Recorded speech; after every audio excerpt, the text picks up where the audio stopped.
Аловак перакладаецца на рускую мову як карандаш. Гэта прылада для пісьма, малявання, чарчэння ў выглядзе тонкай палачкі графіту або сухой фарбы ў драўлянай, пластыкавай ці металічнай абалонцы. Слова аловак настолькі для нас звыклае, што ніхто і не задумваўся пра яго значэнне і паходжанне.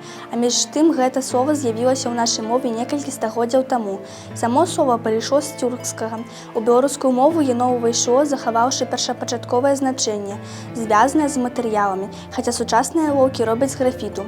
Як у любога слова, так і ў алоўка ёсць сінонімы. Іх карэктнае ўжыванне будзе залежаць ад кантэксту, у які вы змяшчаеце слова. Напрыклад, слова аловак можна замяніць словам рашкуль. Шануйце беларускую мову.